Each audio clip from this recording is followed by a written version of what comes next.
and welcome to Varn Blog. And today we are talking to the Marxist Unity Group panel. That consists of Amy, Ben, Juno, Jean, and Aliyah. We will be talking about all kinds of things in this pending economic, political, climate. I think polycrisis doesn't even cover all the crises, plural, that we're seeing right now. It's cultural. Yeah. A Zoomer crisis in general. So we'll be talking about that and where the DSA is right now, at least according to Marxist Unity Group's viewpoint on things. And I will remind people that my standing offer for anybody representing any DSA caucus who wants to come on, you can come on. You don't get to complain about me only having the Marxist Unity Group on when you guys don't come on. So that said, we are a little under a month past the last DSA convention. We've had a major change in the National Political Committee.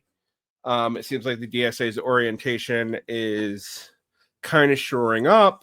At the same time, Zoran Mamdani is doing very well in the polls in New York, but it also seems like we're seeing pivoting from Mandani that we would expect of progressive candidates, and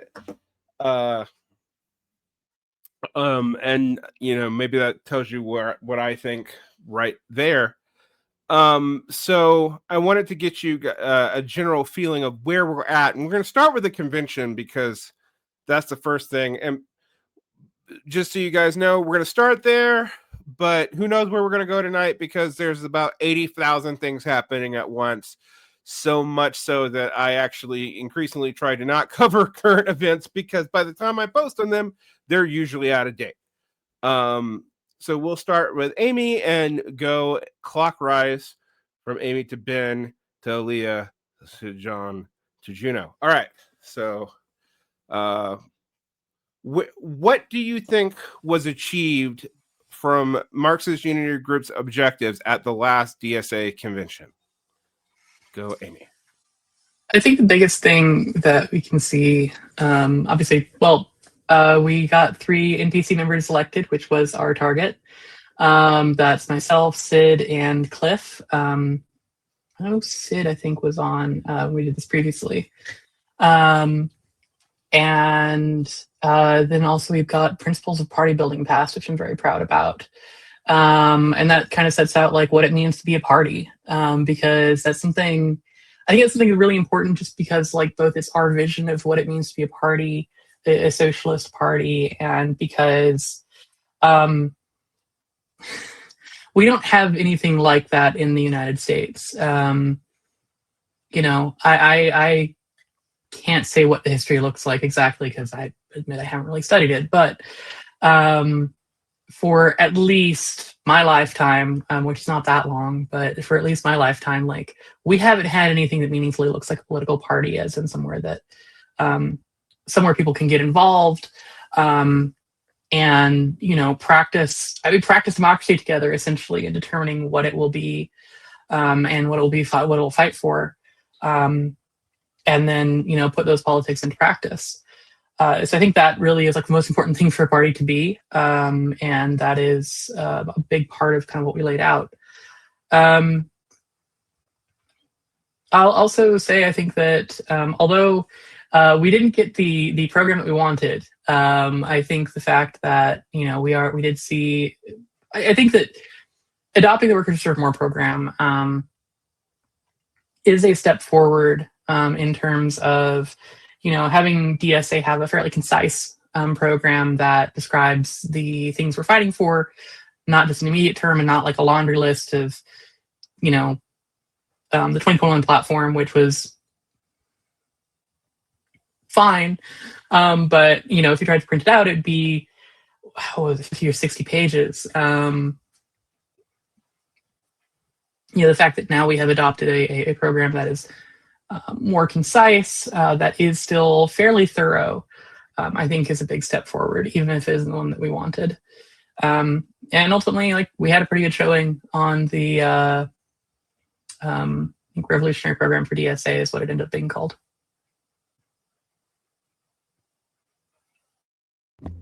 All right, Ben.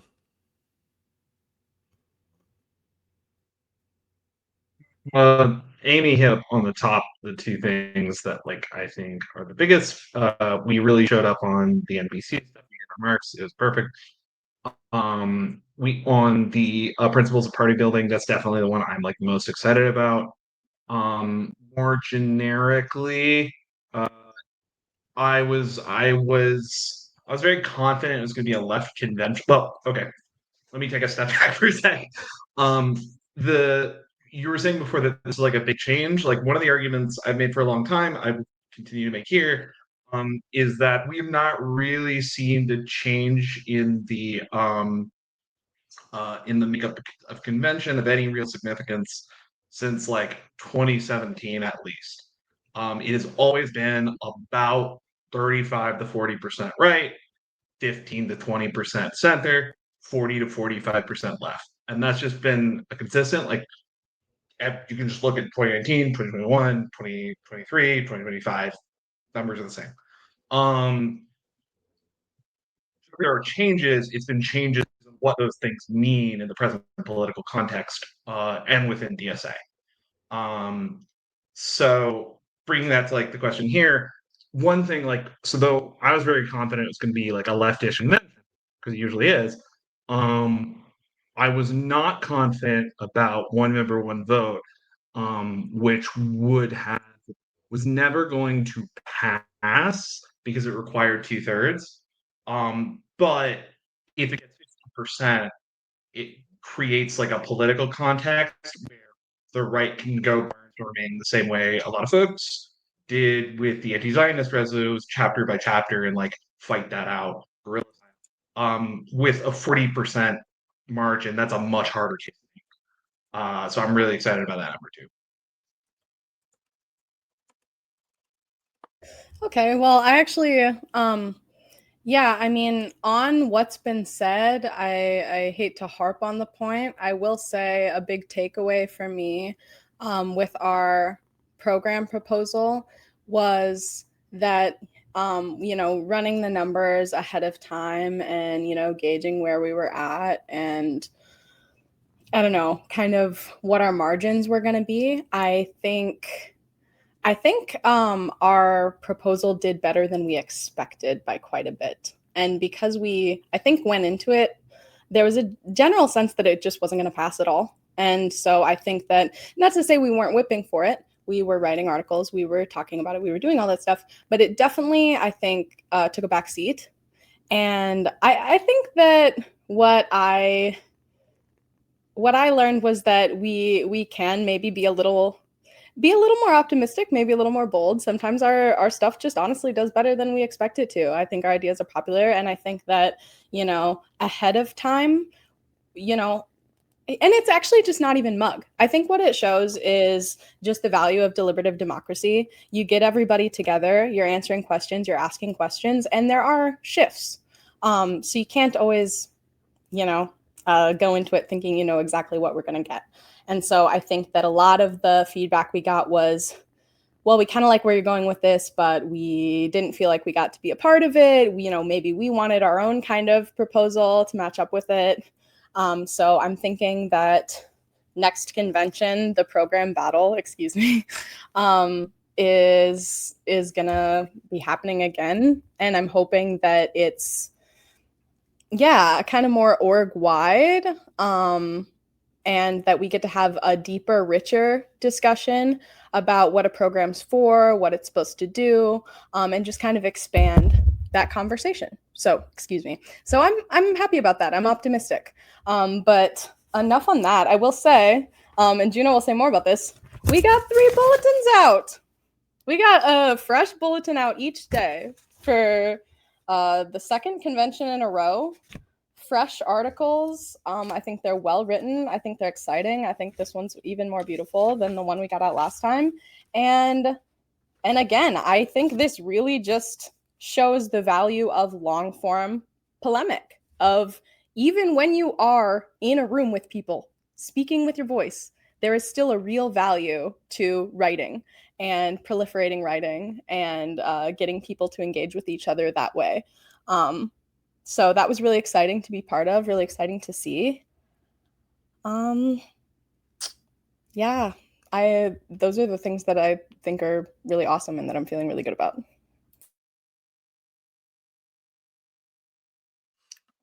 All right, John.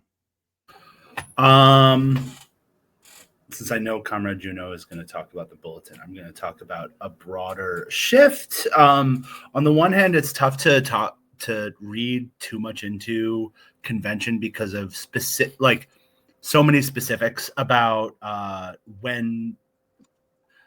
I don't know. There are a lot of specifics about like when people got elected, when convention is held. If the convention was held after Mamdani's win, it could have been a different convention. If it was, if all these things were different, then we could have oceans made out of lemonade. But because of the provision, like given that, something that I am excited about is that when I started doing editing for Marxist Unity Group, it was out of years of like being someone who's like written in the context of DSA. And in DSA, a lot of the thinking, a lot of the writing is about specifics to running your chapter, or it's about like the lead up to convention and kind of using words and ideas as like weapons to bludgeon people about very, very specific and like small, ultimately not that to make convention unimportant, but like very, very narrow disagreements, right? And we've also seen during convention in 2019 and in 2021 specifically, that like the easy shortcut around having like well thought out positions is just total interpersonal warfare about shit that like is very hard to parse out even a couple of years outside of that context. And I would like kind of made a wager on like, okay, so many other DSA caucuses we're in this context where like pretty much everything is about like establishing your bona fides, establishing like that you're a great organizer, which is kind of a black box. And if you're writing anything further than that, it's a cute like little hobby thing. And I don't know. I feel like a couple of years ago, Mug was like a left caucus that was overly well read and had overdeveloped positions about things, was the perception of us. And it feels like a couple of years into like really working on the caucuses writing that like DSA as a whole is starting to look at other caucuses and be like, oh, there's like what's the there, as opposed to looking at us like we're a bunch of like overdeveloped weirdos. And if that thoughtfulness like holds, that is a really, really tremendous development for the US left, because there are a lot of amazing talents in this organization, but we do not have an intellectual environment that like encourages a helpful exchange of ideas.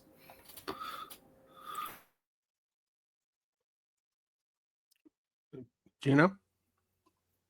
It's to me. Yes. Hi, Juno. They, them pronouns. I live in Brooklyn. The question is like, what did Mug accomplish? Right?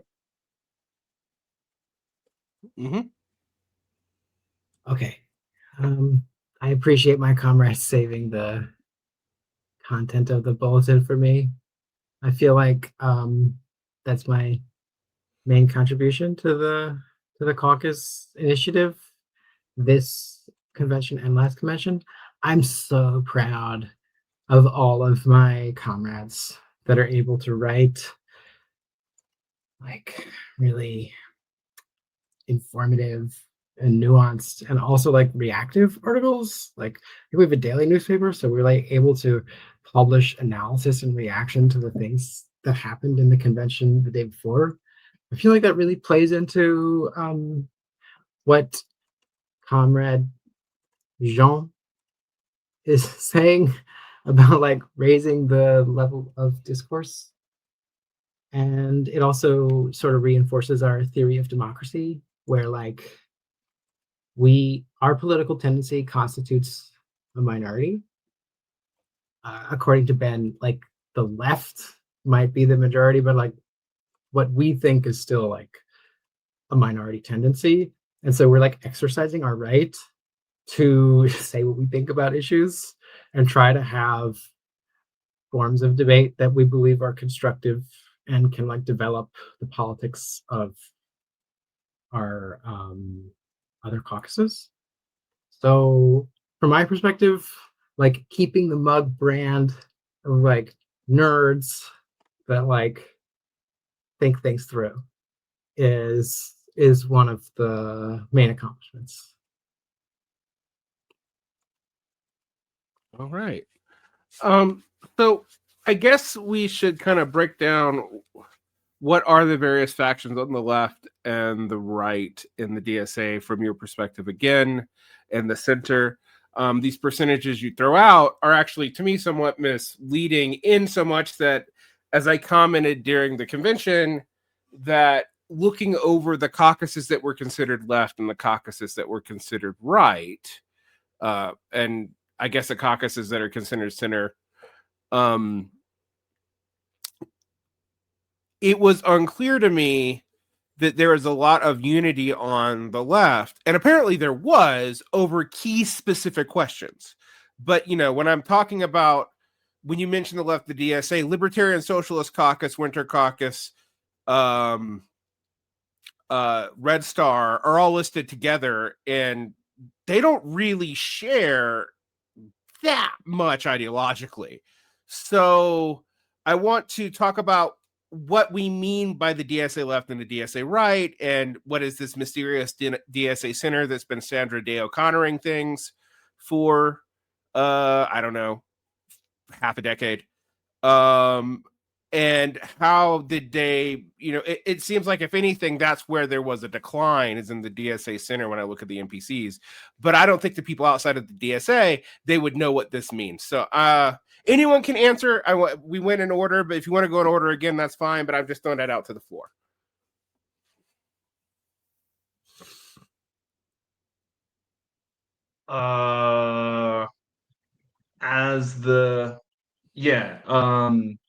As the caucus spreadsheet guy, let me try to do the baseball numbers, and then we can go through like the politics a little more.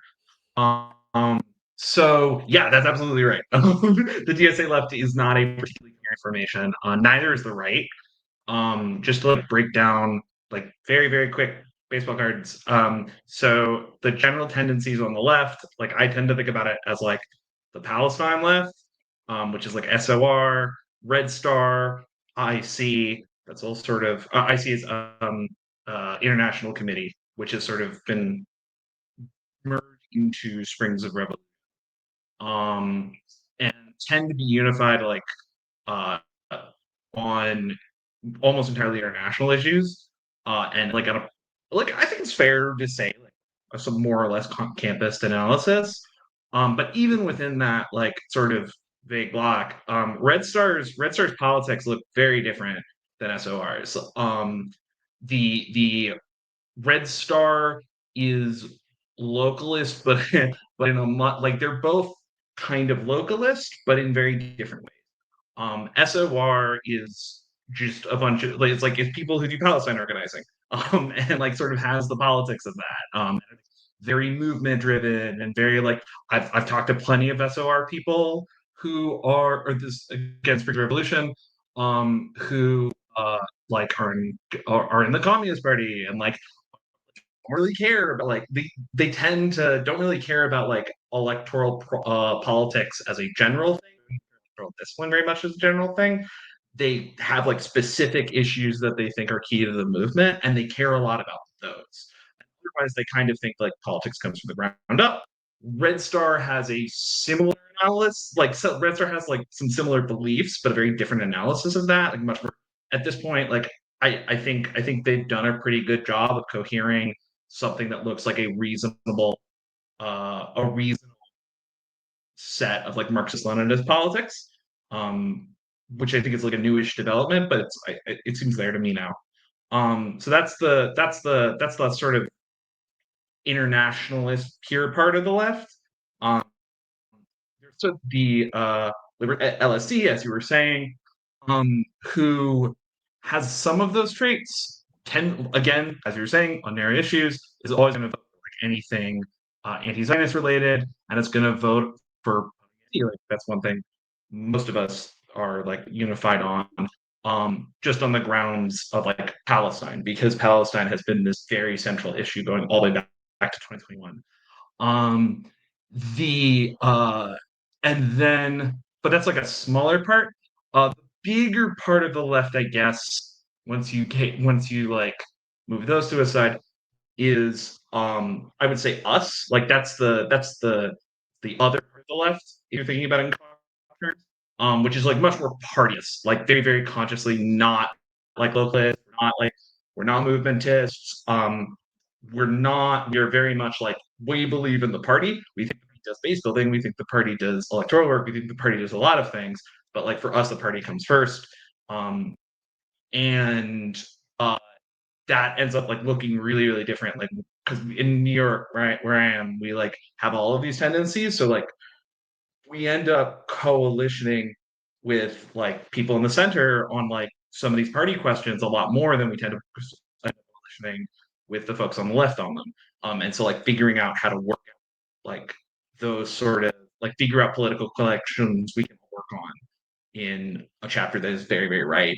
Important. So getting on to the center, I guess the furthest left caucus of the center would be Reform and Revolution, which was not always considered a center caucus, but like these days it's pretty everyone agrees. I think.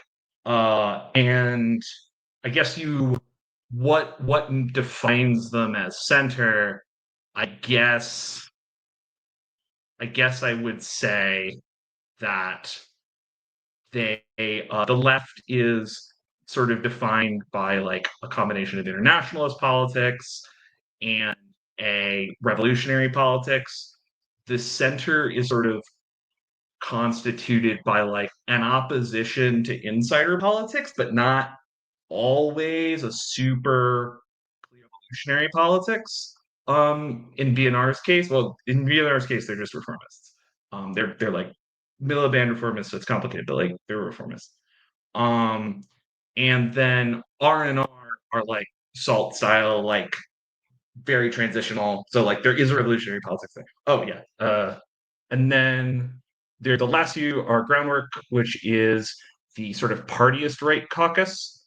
And that's come out of like just a sort of collection of a bunch of different chapters coming together. Oh, BNR, I think that's Bread and Roses. It's a caucus, used to be like very much of labor organizers, has sort of been polarized left as fights over the years, but it's not, it's very much a caucus of the left. It just didn't like pure insider politics, and the right has sort of moved away in some ways, or at least SMC has. And then there's Groundwork, which is like basically, I tend to think of it as like the sort of organic politics of the post-Bernie moment. It's just like the sort of vaguely right leaders of every large chapter, sort of that weren't in socialist majority, sort of got together and were just like, we should get together and conquer DSA. And they've over time developed more and more like parties politics. Like they'll talk about programmatic unity, like they still want like they have a very reformist vision of what that means. They really like this guy Gosta Esping Anderson. But yeah, like they have this idea of the party. And then there's social majority, which is more or less, I mean, I would say less, but so it's the continuation of the Harrington politics. It's like a continuation. Like by the end, it's like a continuation of like that new left post-Maoist politics. In like Liberation Road. Yeah, I guess those are the. I guess that's my summary. All right. So just to break down what I heard, and then let other people break that. We have on the left, Libertarian Socialist Caucus, Winter Caucus, Red Star, Communist Caucus, Marxist Unity Group, and the divisions there are, and the whatever became of the International Committee, which became its own caucus. And so you have split between kind of left partyist, left movementist, and left internationalist, aka mostly about Palestine at the moment. Then you have the center, which is I'm gonna say this, even though you didn't. Both kind of post-Trotskyist. One coming from, I associate Bread and Roses with the Jacobin school. I just kind of associate them with like mixture of Sankaraites, for lack of a better Bashkar, not the other one, and non-revolutionary Trotskyists, and then Reform Revolution with transitionalists who are salt, a little bit of leftovers of the Cliffite tendencies as well, and I associate them with transitional revolutionary politics, but they still tend to be they won't like me saying this, but I find them to be reformist in the way they orient. And then there are right partyist and right advocates, and all of them have shifted leftward for a variety of reasons, compared to where they were in, say, 2016 before the big boom.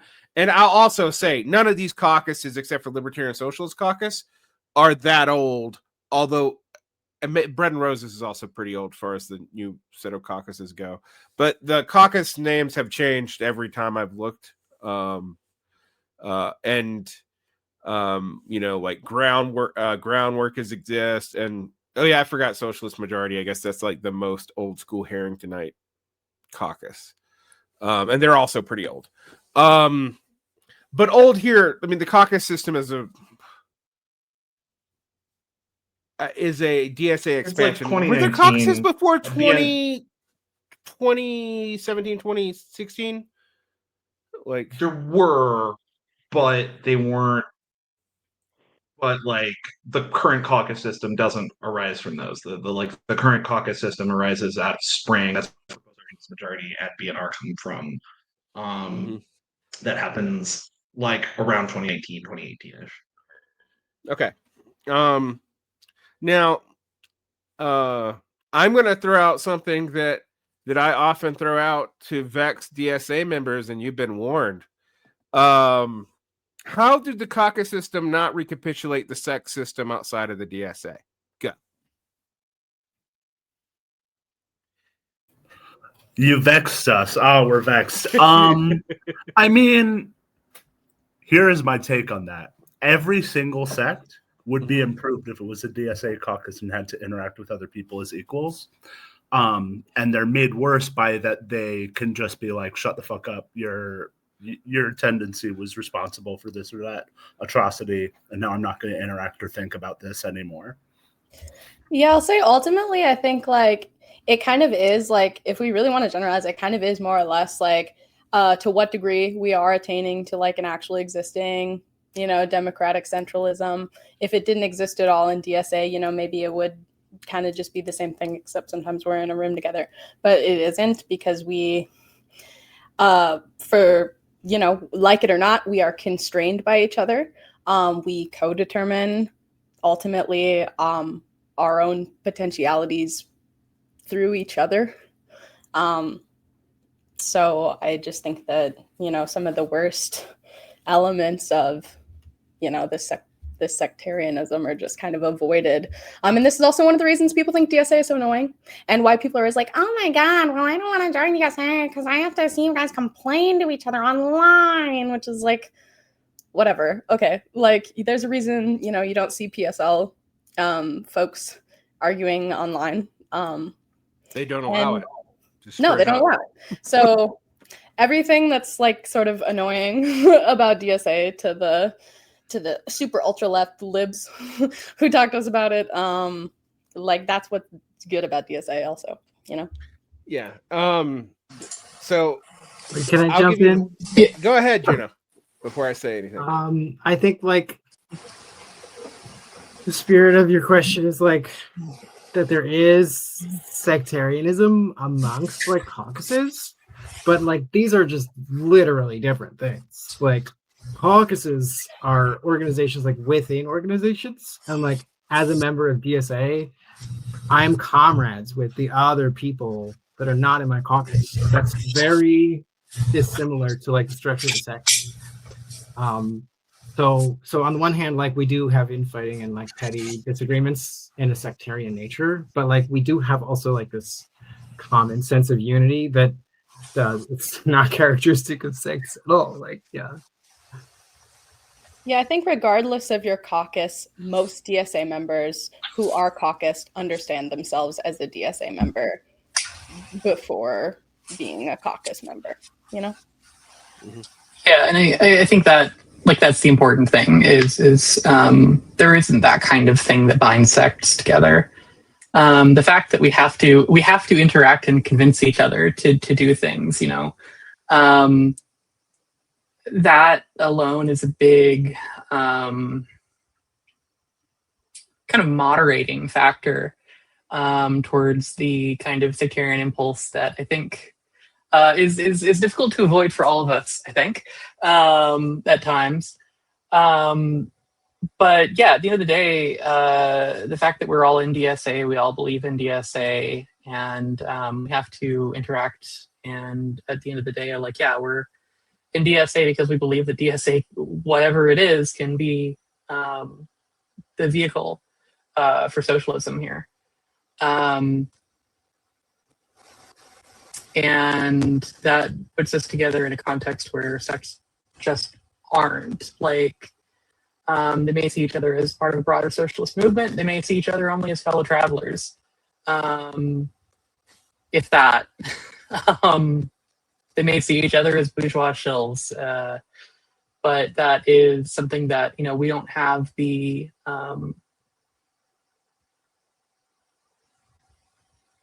it's not really the right word, but it's not something we have the luxury of doing as DSA members. So my response to that, since I set you up on this one, is that I both do think there are sect-like ideological tendencies within the caucuses. I do not think they are sects, and I do think most of the sects would benefit from what I would like to call an organization that is a clearinghouse of the sects, which is actually something I've been advocating for since 2012, is that the sects join up to each other. You might go, well, then why aren't you in the DSA, Varn? You guys know why, because until you clarify your relationship to the Democratic Party, that's not happening. Didn't you tell us the last time we were here, though, that you would join once we got rid of the DemSen ban? No, I did not. Which, by the way, we didn't mention did get rid of we it. did do that. We got Check rid of the it. tape. Send the tape. Editor guy, check the tape. And we can talk more about that. There was one other thing I forgot to mention, which is the other big thing I was really proud of that I totally forgot about in the moment. We held a party to raise funds to benefit Gaza, and we raised over $5,000. So that's great. Pretty good for a bunch of nerds, I think. But. So to speak to this a little bit, though, one of the things that I would like to see from the DSA is I do like that it's a multi-tendency thing, and what we should really say, what sects become when they join a party, is a tendency. And one of the problems that socialist organizations have had is certain interpretations of democratic centralism which I think are bad interpretations of democratic socialism, not that block factions or tendencies from existing. You see this in the CPUSA, you see this in the PSL, you see this in SALT had such a ban. When they existed, the ISO had such a ban. And that tends to be a real limit to growth because ideological battles become all or nothing. And it's not that you don't have a faction, it's that you only have one faction and all the other factions try to eliminate each other. I think this is one of the big McNairite kind of elements that we really are kind of locked in on, even though, you know, I think that you often interpret events quite differently than us, and you depart from us on a lot. I think we are in lockstep on this. So. Yeah, I do depart from you guys on a lot, but I will also say your caucus is the caucus that tends to be closest to my thinking because I'm very influenced by Mike McNair and Communist Party Great Britain Provisional Committee. And I make sure I add the Provisional Committee because there's like 5 communist parties of Great Britain or something. I bring that up because it is of vital importance on understanding what I've been advocating for myself for the last couple of years and why the DSA is moving closer to that. And I'm happy about your developments. On the DimSint ban, I just think that was stupid anti-communist bullshit. Like I'm not for a faction ban anywhere, but like I've always been like, well, what do you like? How are you in an organization if you don't agree to go by the majority vote? Like, I just don't know what else you mean by, like, yes, there are interpretations of democratic centralism that are more censorious, but like, at least very early on, even in the Bolshevik context, it was just you agreed to go with the vote of the party, period, in the discussion. There were sometimes, there were things that have been interpreted as democratic centralism that I think have not served various groups well. Like, for example, the Central Committee of the SPD always looking to be unanimous in its votes. So it was actually very hard for many, many years to figure out who voted for what when the SPD made a decision, which often misrepresented certain key figures. For example, Kotsky did not actually vote for war credits, being a key historical example. He was neutral on the topic, but we didn't really know that until the minutes were released way after the fact because they didn't want it known. So stuff like that really matters, but that's nerd shit. Let's get into some other key stuff. I just wanted to get into this. One thing though I have criticized the DSA for, and I want your response to this because it hasn't been in my mind fixed consistently, is the fact that there are not, outside of the various caucuses, which I think should really be called tendencies, there have not been a lot of trans-regional or regional coordination groups that you go from local to national with nothing in between. And I do think as the DSA grows, as it ever gets back over 100K again, that kind of organization is going to be important. Is there anyone advocating for that in the DSA right now? Doing trans-regional organizing and like taking the wisdom that's developed in New York and spreading it to like New Jersey specifically. Also, I'll say that like you care about that, then you should do that. Like, I don't feel like it's super like what why are you telling? Why don't you just do it if you care so much about it? You know? Can you hear us now? Because I'm not going to join an organization that doesn't handle those things seriously, just flat out. I'm a union person. I deal with organizations way larger than yours, and I'm very serious about that, about the structural organizations before I enter them. When you go, why don't you join? Like any cult can do that shit. I don't care. So I mean, I'm not saying DSA is a cult, by the way, but if you want to get my actual opinion for why I feel that way, the answer is why don't you go and do it for me?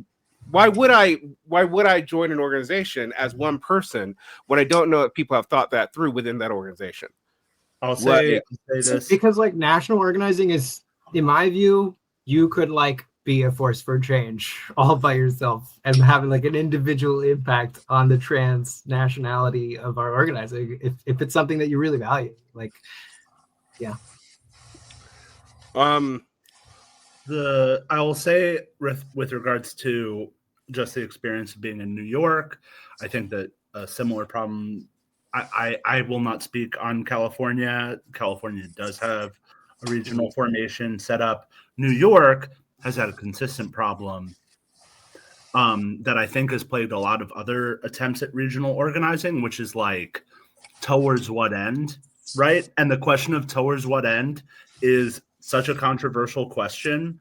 And so what happens instead is that people argue about proportionality versus like, oh, New York should be like, you know, the classic, like it should be proportional because New York has more members. There are more people in New York. They should be represented versus like the reality, which is that if New York asks, if New York is just overwhelming a state body and then says we're going to do a thing, then you've just replicated the same dynamic that exists already in New York state politics.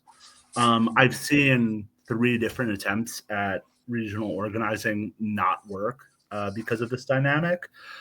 The staffer came to me to ask about this, and I don't know the degree to which this is going to occur. I think it will because it seems like there's a lot of interest in it.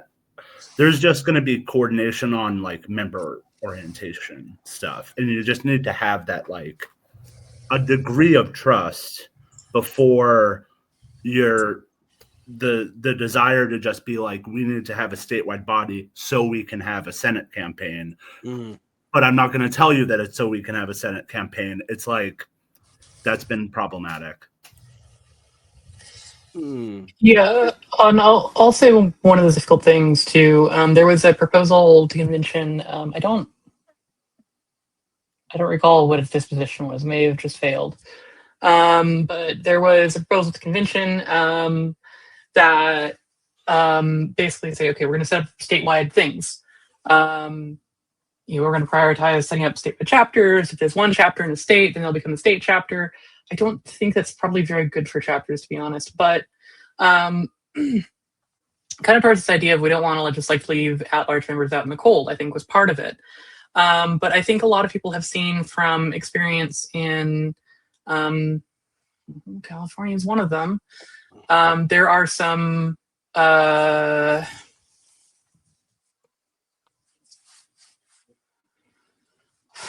there can be a desire to make like statewide formation, and regional is a different thing, and I'll talk about this in a sec. But I think statewide is for an organization that does a lot of electoral work, like that is kind of a in some regard a logical next step in terms of regional organizing. There is a lot of worry about like, okay, well, is the big chapter going to just kind of run over everybody, and what's the purpose of the statewide chapter? The statewide organization. Is it going to be an intermediate body politically? Is it going to endorse Newsom's redistricting plan? Because I guess we love gerrymandering now that Republicans are doing it. Anyway. Is it going to just be something where, this is a body that like helps out smaller chapters, helps members who are not in chapters to get in chapters, different visions of what that statewide organization would be.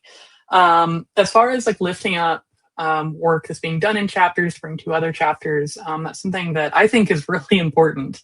And finding ways to do that aren't exclusive to our organizing staff, who are stretched pretty thin right now, but we're working on that. Finding ways to do that where we can have members involved in that process, I think, is really important. As far as regional things, I think so I'm in Washington. We set up this kind of statewide SIO thing, which is interesting. Socialist in Office Committee is the what SIO stands for, because we have a representative in the Seattle has representative in the state house.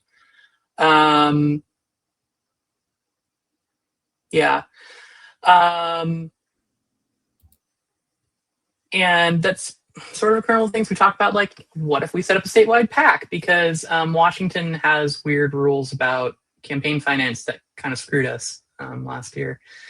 So, like, yeah, that question of what are we trying to do? Another thing as far as regional, like, some of our members in Washington are in the Portland chapter. Because Portland chapter, because of geography, has members in Vancouver, Washington. Some of our members in our Palouse DSA chapter, which is kind of mostly in Washington, are in Idaho, because that region straddles Washington and Idaho. You have, Lewiston is down there, but you have mostly Pullman and Moscow, which are two big college cities. And that's where I think most of the members in Palouse DSA are. So statewide formations also are a little challenging that way. Like, what happens with those? We have a lot of chapters that straddle state lines. Regional, like a Northwest regional thing, cool. What's it for?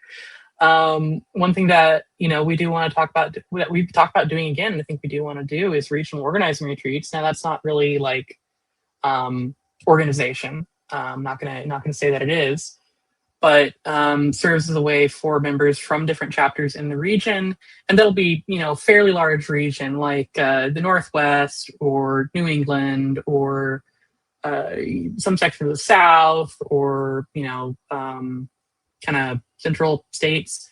I'm not very good at geography, can you tell? Or I don't know, California is very much a big enough region to have its own.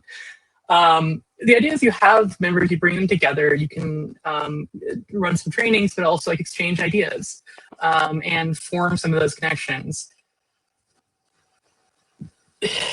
Yeah, so you're right. There are efforts to kind of come up with an idea of regional organizing. You're right that is a layer that's missing. But there's a lot of disagreement about what those regional formations would be, how they would function, what they would do. And I think that in some regard, it's going to have to come out of those organizing relationships, and hopefully, building some connective tissue at first that isn't just kind of national, being that connective tissue, which is a big part of what we do. Anybody else want to respond? Yeah, I'll just go ahead. Just very briefly, we also, like, we haven't mentioned, there are actually like a bunch of successful statewide chapters. Delaware seems to be going okay.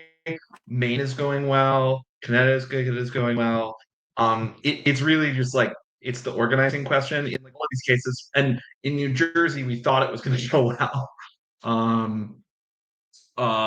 But had some issues. And where it's been successful and where it hasn't, I think more or less comes down to, like, can you define the organizing? Like, is that a coherent basis of organizing? Yeah. And we want it to be, but that doesn't necessarily mean we know how to do it yet. Yeah, I think having the conversation just in general about what's needed, what's desired, what have people's experiences been. I think there is, more or less a good degree of this transnational organizing that happens already, to be fair. Obviously, there are the caucuses, but I don't know that that's, quite what we're talking about here. There are regional organizing calls. I'm sure they're more productive and cooperative in some places, and a little bit, I know in my area it takes on just kind of a tone of reporting. But I think at a variety of levels, there is already a kind of an informal coalescence that happens regionally. But it's like people said, it's typically around projects. It's like, I don't want to say interest groups, but it's basically interest groups that kind of form out of, what they want, where they want it, and who can help. I think formalizing it is totally something we can do. I just think that because we have so much freedom kind of to do it already, and because of, the issues that comrades have pointed out, I think that I don't see like a huge push for it. Like this doesn't seem, you know what I mean? I think like for me, you know, I'm not sure if you heard, you know, I definitely would like to see more of it, but I think that especially just kind of connecting younger or smaller chapters, you know, and doing more orientation and stuff, kind of like Amy said, is maybe something we could definitely work on. It's something that's been a bit of a struggle here. But yeah, I don't know. I think there's a lot of reasons it hasn't quite happened. It has to do with capacity. It has to do with our actual, like, how much drive we have to make this happen. I don't think there's anything preventing it, really, other than just that I don't know that we've had enough conversations about it. Or really formalized maybe enough of it. The reason why I bring it up is not just because it's my own hobby horse, but because, one, I think Amy is quite perceptive to note that I wasn't talking about state organizing. I think state organizing tends to be a disaster.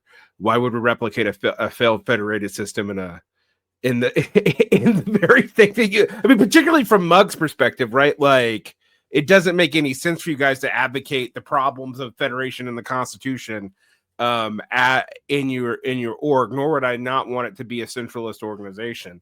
I think the reason why I think about this in terms of regions is that regions really do understand their coordination and local projects better, and having a former institutions to handle that beyond the convention would make convention what you focus on convention that much sharper and that much more important. And the reason why it's really mattered to me is and no one here has done this. I want to be very clear. I've never heard this from anyone in Mug. But when I hear that the greatest thing about the DSA is the locals can kind of do whatever they want and ignore the national, and I'm like, well, why the hell are you in the organization if you want to ignore its national? Like, that doesn't make any sense to me. If you don't like the national, you should either fight to reframe it or you should leave. And I do think a lot of people do leave, frankly. One of the things that I have argued, and one of the interesting things about right now is that the DSA seems to be back in a period of growth, and that's good. Hopefully it's more responsibly sustained than it was last time. Where you had a period of rapid growth between 2019 and 2020, and then a period of pretty significant decline of, depending on which numbers you look at, a fourth to a third of the membership becoming either inactive or leaving. And the reason why I put it that high is the recruiting numbers were also replacing some of those people at the same time. You no longer seem to be in that crisis, which is good. But it does lead me to like wonder about stuff like DSA financial structure. A year ago, the DSA was on the rocks financially. It seems like you've weathered that as well, and that's a good thing. But people will throw at me, and I don't know if they're throwing it at you. Like, why does the DSA have problems with money when organizations that have literally an order of magnitude less people, the PSL, for example, we don't know how many people are in the PSL, but almost nobody estimates it more than 6,000. It's historically more likely to be about 3, but we don't know because they don't make that public. But the PSL has seemingly a larger war chest than the DSA by a lot. And one of that is they can put candidates on the national scale level, which even if you shortball that's millions of dollars per candidate that they do that. Now, one thing, one of the reasons why I actually will praise the DSA is we do know where the DSA's money goes, even if you're not a member. I can look it up. Like, I know what you guys spend money on. You know, you're not like putting it on your front page, but if you go to a report, you can find it, and those reports are not hidden. And so I want to give the DSA a lot of credit for that level of transparency, because most parties will use like, oh, we're doing whatever, and the feds are, I'm like, the feds are already in your business. You should know that. There's always feds in your organization. Like, that excuse doesn't really fly. So, you know, I want to give the DSA credit for that, because I can tell you, even as a non-member, roughly what the DSA spends, where the money goes, the what is it? I think it's the 85-15 split, the local dues spent locally, that sort of thing. These things are very useful for an organization to have. Frankly, you're more transparent than my union. So I want to give you guys credit for that. And if people were looking to join a socialist organization, knowing both where and how they get their money is really important. But one of the things we ask is, like, if you become a separate party, and now that you have the charter for, or what the clarification of what you mean by a party, if you become a separate party with a clearer program, manifesting those things regionally, even in a centralist thing, is going to be important. And that's like stuff that you had to do. And you don't really want to adopt the Bolshevik cell structure, probably, because even they only adopted it during wartime and during severe repression. Also, when they adopted it, they weren't under, people confuse things, they weren't under democratic centralist organization, because why would you be under democratic centralist organization when you can't be openly democratic? And these are things most people don't understand when they come to these questions. So you might go, okay, Varn, you've been lecturing us on how you think our organization should work. Well, what should we do with it? The question that I have is, like, right now there's a lot of people hinging on Mandani, and Mandani does feel different than the last set of DSA endorsed mayors, which frankly have not gone that well, for a variety of reasons. But it also seems like a lot of people are disappointed that Mandani is acting like a progressive the closer we get to the election. And I wanted to get how people who are not in New York, because really, if we're honest, only the New York contingency in New York City can directly intervene. How are they responding to that, and how to use this moment, and how to feel about it? Because it does feel like a lot of people put a lot of weight on this. Can I come in with two direct responses, and then I'll let my other comrades take on the more substantive issues of, like, Zoran and, like, the finances of the DSA. But okay, first, I think that this is sort of like charged with political importance. Like, it's Mamdani. Okay. Mamdani. That's the first thing. The second thing, I wanted to sort of, like, register my disagreement with one of the first points that you made about structure in the DSA. Disclaimer, like, these are Juno's opinions, and, like, not the opinions of Marxist Unity Group, but, like, I'm Hegelian, and, like, I care about, like, what structure should do, and, like, in my opinion, it should, like, reflect the political reality on principle. And it's just like that, like, people in New Jersey should, like, work together to change New Jersey laws, and, like, people in Brooklyn should, like, influence the borough president. And, like, I feel like the most rational structure that we can have just mimics the whatever contingent historical structure is, like, already given to us. Those are my 2 points.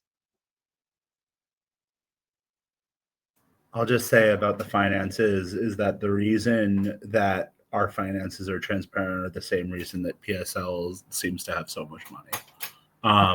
When you have membership, and not to say all membership organizations are transparent, because we all know that that's not true, but it's dues. It's almost entirely membership dues, and then, like, some, I don't know what the term is, bequeathments or stuff, like, people passing away and stuff like that, inheritances, but it's almost entirely membership dues. And during a period of time when DSA had a prolonged ideological crisis that led to the creation of this gigantic ecosystem of post-DSA organizations, which I think PSL almost qualifies as, even though that's not where they started at. it, during that period of time, we had a financial crisis and the outburst of that. Also, apologies about Stack. And DSA doesn't have billionaires to lean back on, and that's the long and short of it. And some organizations do. Not going to say which ones. Yeah, that is partial answer to why we don't necessarily have so much money and why some organizations do. One of those two is I don't know to what extent this is true, but generally it's said sects tend to have pretty high dues requirements. And DSA really doesn't. We strongly encourage members to get on monthly dues. It helps so much with our financial planning. And we strongly encourage members. We've been doing our solidarity dues drive kind of constantly for a couple, on and off for 2+ years now. And the idea is to try and get members to, we asked for, 1% for the 99% is the, is kind of the marketing thing, our marketing for it. And we asked members to give 1% of their annual income, which is a fairly small amount. And for a lot of members, it may be less than like the, $20 or $30 a month they're already paying. I have talked to, on those calls, I've talked to members who are like, it's actually less than I'm already paying, so I'll just keep paying what I am. That is probably, not a huge amount, but it's what we encourage. We don't want to be huge drain on members. We don't want to be, and then we do have some members who don't pay dues. We have a dues waiver that members can apply for, good for 1 year. And we try to discourage using it as like a trial membership thing. But we have members who can't afford to pay even annual dues. And we don't want to, leave them out in the cold.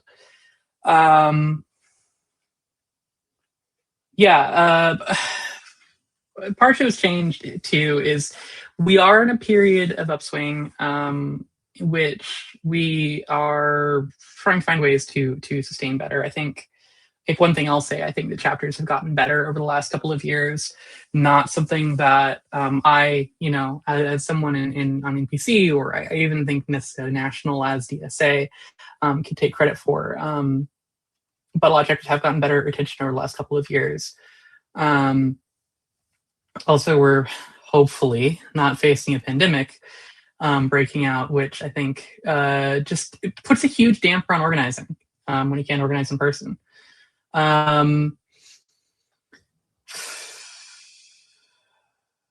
This thing else good. Oh yeah. Another thing too is we have basically got completely new financial staff over the course of 2024. We're doing things now like forecasting. We're getting budgets passed before the fiscal year. I don't mind saying these things because these are all public record. We're doing finance better now. So that's one thing that we're keeping an eye on trends. We're not counting money before we have it. And we're trying to make sure we have a good grasp on where are we going in terms of our budget. Those are really important things that we are doing now that weren't previously. As far as Mamdani, as someone outside of New York, as someone in national leadership, I'm watching with excited trepidation. I have my concerns about what the messaging means, the kind of shifts in messaging that we're seeing. You say progressive, that's, I think, fair in some ways, again, in terms of the messaging. And I think that I would say in terms of messaging, just Democrat, because some of it seems to be, in some regard, to make the Democratic establishment happy. This New York Times published something today talking about, I don't know, some crank centrist Democrat who's been a thorn in our side in the state house, I think, in New York. And just, throwaway line at the end of the article says a Mamdani aide says that, he will make his own decisions on endorsements and not listen to the DSA, which is very concerning to me as someone who cares about DSA. I think that's one of the things that we always ask of endorsees is, will you do this? So the thing, though, is that I also think, frankly, that one could look at the Dinkins mayoralty in the early 90s and take the wrong lessons. Like, he was very serious about police reform, and cops rioted about it.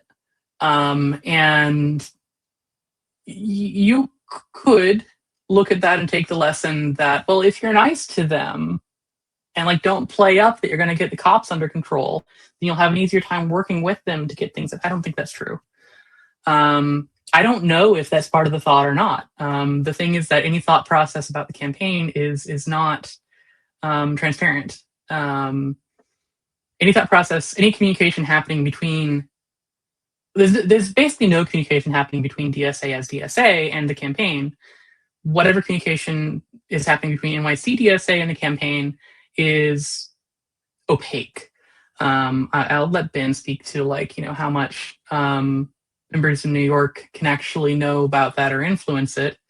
I think the answer is not very much. But that's one of those tough things. It's this seems like the trepidation comes from trying to be I'll take back that I said cops were racist in 2020. That kind of thing. When you're talking about things we're going to take some areas out of the purview of the police. We're going to shift that to social workers.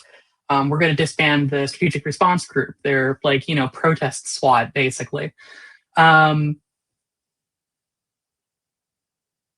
don't think making friends with them is going to help that happen. I think it's going to demobilize supporters who want that to happen, and I think it's a recipe for a failed mayor, frankly. And I'm okay, is this really reflective of the approach, or is it politicking? I don't know. I can't know. That's the trepidation. But that's as a member outside NYC who has really very much a sort of class war view of the state, you might say, a classically Marxist view of the state, I would say. That's what I'm thinking.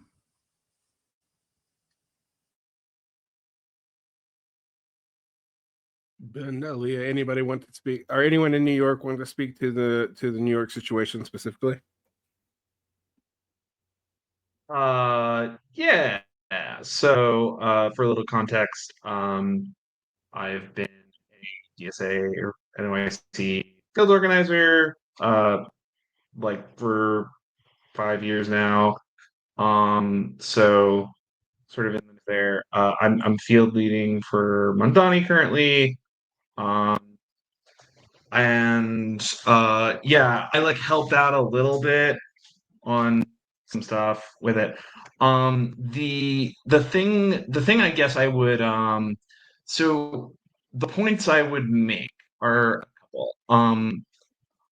In terms of the really important context here is the strategy of NYC DSA, which is a very conscious and different thing. And that strategy is very much, it is mostly the strategy of SMC, I would say, with groundwork kind of annoyed about it and doing random pushbacks on it very periodically. There was a reso where they were giving a weird pseudo ultimatum. I swear it was a cool reso. It's a little weird. To our CLC, which is our internal internal parliament, as it were, for the chapter. And that was like an ultimatum requiring that all of our electeds support Mamdani by such and such a date or whatever. Didn't really get super. So stuff like that tends to get stuff like that tends to happen, but for the most part, the strategy is the analysis starts from the first sentence of the NYC electoral strategy document, which I would encourage everybody to read and have encouraged everybody to read, which like sort of lays out NYC's strategy for electoral work. First sentence is the point of socialist electoral work is to pass policies, or is to pass socialist, to push socialist, pass socialist policies. Yeah, that's the wording, something like that. And that kind of, and like that immediately implies a majority. Like logically, if your analysis of the socialist movement is the reason why people don't vote for socialists is because they can't prove they can get a goods, the next thought is, okay, how do I get a majority? And they're not wrong to say that, like, if you want a majority, you probably aren't going to get a majority for socialism. And that's like when I've had these arguments with folks here, that tends to be how they go. They're just like, well, this is the farthest realistically he can go on Palestine and get this far. Now, I say all that not to say that like either one, like it's important. Two things are true. One, that is true of the chapter strategy. Mamdani is committed to that strategy. And one of the consequences of that strategy is that the general vibe I get is that like a lot of even the right of the chapter is not real happy about how far he's gone. Which is not to say we're not like very much in contact, but it's just like that's the nature when you have this very passive policy oriented strategy of like work, then these are things that come out of it. I last thing I'd say, I would just like really, really echo people who are like Mamdani is different than AOC. It's very like Mamdani was the co-chair of the Queen's Electoral Working Group back in like 2018 or whatever. He's there's a lot of events in between that makes clear Mamdani is very committed to the movement and the organization, but as he understands it, funneled through that experience of NYC DSA's sort of understanding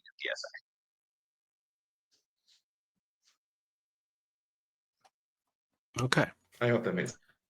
It makes sense. No, it makes sense. I mean, I'm always torn when I respond to like what's happening with Mandani. Is that it's very clear to me that he's going to have to hedge his bets, even if he had a more radical position. It is unclear to me how we always online. This is always referred to as disciplining your electeds, which I think is important. But the switch side of that, though, that is also important, is protecting your electeds who actually do at least try to deliver the goods. And in many cases, I have said that, like, well, I don't, if you want to talk about disciplining your electeds, you're gonna have to tell me how you're gonna protect them too, if they actually keep their end of the bargain, or even if they don't, but try to keep their end of the bargain. Like when Mamdani's signaling, it's going to be quite hard for us to know what is sincere and what is him placating larger national interest, who I don't think he can win over anyway, but he might have to pay some lip service to.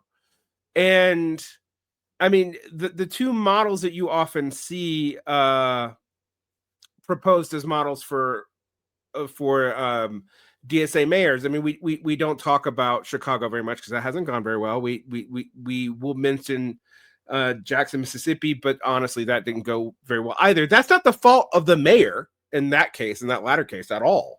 That's the fault of the legislature, the city council, and a bunch of other things. But it's the problem of having a mayor sitting alone. And that's always concerned me when we get focused on the executive first. I also, however, know that the way U.S. politics works is that, frankly, people don't pay attention to anything but the executive, and increasingly we live in a Bonapartist state anyway, or a Caesar state, pick your poison on what you want to call it, where the legislative is increasingly less and less powerful. But for example, if I was to poll people in the DSA right now about whether or not they want to support Newsom and everybody else unleashing the gerrymandering counter machine to protect Democratic seats for clear, obvious, but kind of short-term political gain, I don't know where the DSA would stand, but I know where most Democrats would. And I don't think, from what I've seen online, that outside of some very principled people in the various left caucuses, that it would be that different. And it's hard to know then how do you even build a legislative based campaign, which is like the classical Marxist strategy. You go up through the legislative, you don't fuck with the executive until you can seize governmental power and have a majority. How you do that in these sorts of scenarios in our current context, I mean, this is a real question because I don't know the answer. I do know what the classical Marxist proposition would be, but I also know the classical Marxist proposition was really designed for European parliamentary systems. So it's very difficult to go and build from there. So the Chicago DSA didn't endorse Brandon. Okay, that's good to know. But I'm going to let you guys answer that and talk about, like, how would this work? How could you protect Mandani if you tried to do so? And for those of you who are wondering, I realize there are political valence from the pronunciation of his names. I have a trouble saying M and N's in the middle of a sentence or middle of a word, period. So let's turn this out and talk about, like, how you could even do that. Let's think about, you speculate within the limits of what your organization will allow. Let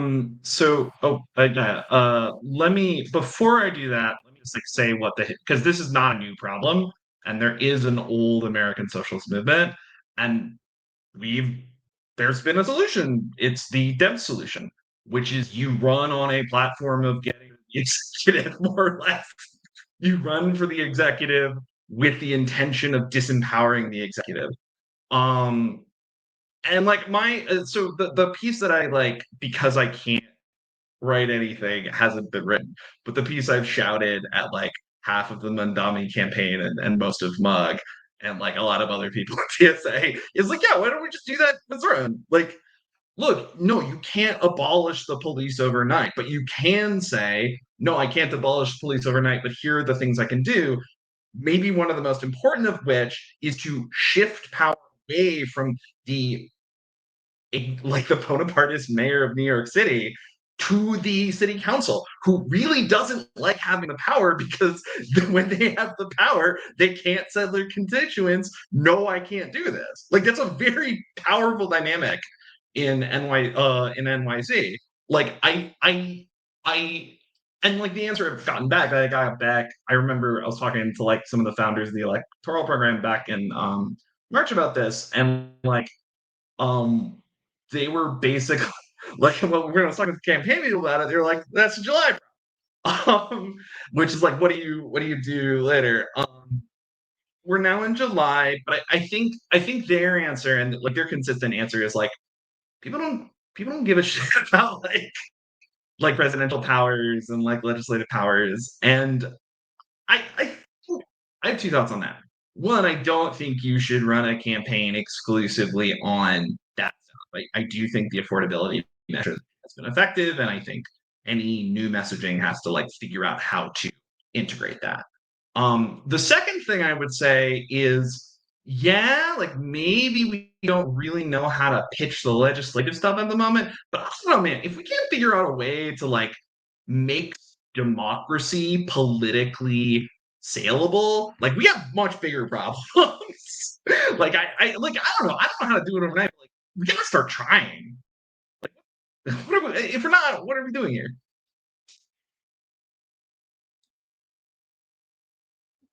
Any other takers? We're open.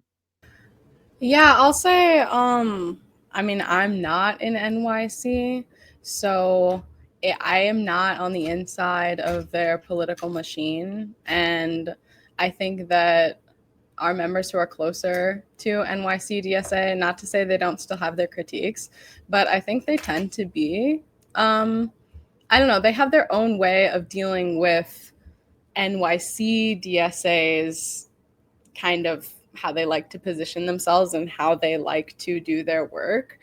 You know, I think that's one of the reasons it was successful in his NPC campaign. I think he was able to articulate a critique that still recognized the strengths and that was, you know, invested in this. I think that I can speak for, you know, a certain, you know, section of DSA member in general who's, you know, very excited about Mamdani kind of as a citizen. I want to see Netanyahu get arrested. Like, we all want this stuff to happen. But then, of course, yeah, I think that when we talk about, I mean, you know, we obviously have a lot of material kind of out there about how we think, you know, we want our candidates to represent their relationship to the party, how they want to actually manage their relationship to the party, how those intermediary like negotiations are supposed to work out, you know, these kind of dependency structures. And I mean, obviously, yeah, I think there does leave a certain amount to be desired here. I think that obviously Zoran is a lot more cooperative with NYC DSA than like the PR kind of suggests, right? But also at the same time, you know, is it a purely as agitational campaign? Like, no, like we are, you know, I don't know. We are trying to win, and we are already seeing like just a lot of concessions being made that I think are unfortunate, because the reality is that Zoran, I think, you know, especially after actually clinching the nomination, really, really, really has been not talking about this relationship to DSA really at all anymore. Like, this is no longer part of the campaign. And this was one of the really strong things about the campaign, was people were all excited about this. And then they, you know, look at his speech and they say, oh, this is a very active DSA member. Like, you know, this was awesome for us, you know, because bringing people into the party is a big part of why we want to be running candidates in the first place. And so that is worrisome to me. And maybe it is, you know, a strategic thing, but I'm very, I don't know. I don't really know what it's supposed to necessarily achieve, because I don't think it protects Zoran and his reputation. Like, people already associate him with DSA regardless. DSA gets mentioned in every, you know, think piece about this guy. People already see him as this DSA commie guy, and there's nothing he can do about it. People, his base likes that about him. And it was part of why his campaign, I think, was so successful.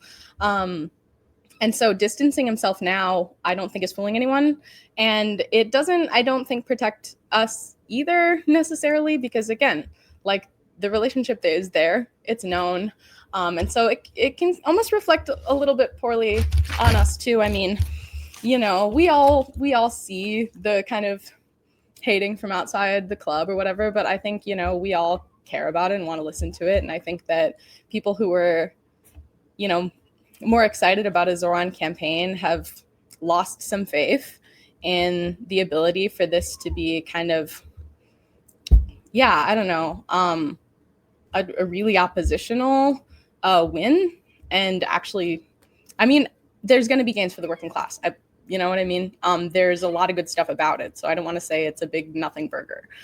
But yeah, it seems that there have been concessions made to dilute the politics, to, to win, and that's not, I don't think, what we want to be doing, and I don't think that it reflects well on us.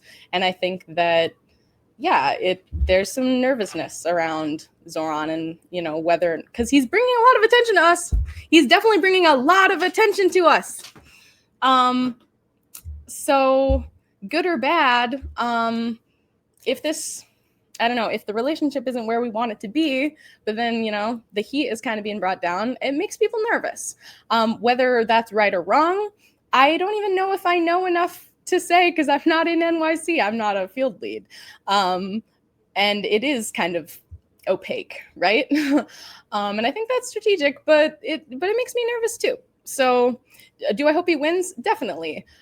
Do I honestly think he, might be a problem for us? I mean, I hope not, but I have heard it. I've heard people saying this, and I see where they're coming from. And, it makes me nervous too, to, I don't know, have someone so publicly representing us who, once again, is kind of going to realign with the Dems over us. Like, how many times have we been through this? I don't know. It's disappointing. So first thing to line out everything else that I'm saying, I'm going to see family this weekend, and then this next week I am planning on being in New York City and canvassing for Zoran Mamdani, because regardless of everything else I'm going to say after this, we're reaching like a tremendous moment in the contradictions heightening because of the success of this campaign. I think that all of this is marked in the context of our whole adult lives being defined by false politicians who have false claims of authenticity. From Obama to Trump to Fetterman to a million way lower scale politicians, it's created a tremendous amount of tension whenever there's like anything on display. And this is not you, but I do think that there's like almost a desire, for him to sell out, because then that would allow us to retain on our armchair like theory of change, right? And that's like, I see that from some ultras who are like, this celebrity is better than Zoran Mamdani. And it's like, yes, I believe in a tribunal theory of politics, but politicians are not celebrities, first and foremost. There's a different thing. I think that what is worrying to me, Mug put out a bunch of pieces about what should you do with executive office should you run in the first place. We've published a lot about that in the last couple of months. And the thing that we kind of settled on is like, well, it's going to put you in a new era. You probably shouldn't do it, but I guess we're already doing it. And that's not like a satisfying answer. And that's not a satisfying answer from us, but also we need to get a whole lot more serious about thinking about like what even like fragments of state power looks like, and what like administering some locality is gonna look like. Because when I ask people what they're like, why are we running for a majority in city council? Why are we running to have the mayor? You get like jokey answers, and we're so past having like jokey answers about like, oh, we'll just rebuild Tammany Hall and then like give all of our friends like make work jobs. You cannot say that. We are actually trying to administer parts of we are trying to like figure out some way to like create democracy in this fucking country. And part of that is going to involve some cities having like socialist majority legislatures. And at some point in time, we have to have an answer to this question. And it can't just be jokes, and it can't just be like vibes. And it is really dangerous, because in the absence of that, what you get is leaning towards the people who have the expert problems, who have the expertise. And I don't think that that's why. It's, you know, material forces are a big part of like why Mamdani is like choosing to cozy up to like the Democratic Party. This is also, while this is an unfortunate thing to say, like Mamdani's decision here is not like just a guy going rogue. It is a part of a theory of change of a tendency within DSA. Which is a thing that we have to fight out. But all of like, there are material reasons for this, but we have to have like clearer alternatives than like kind of jokes and like a nihilistic desire to be proven right.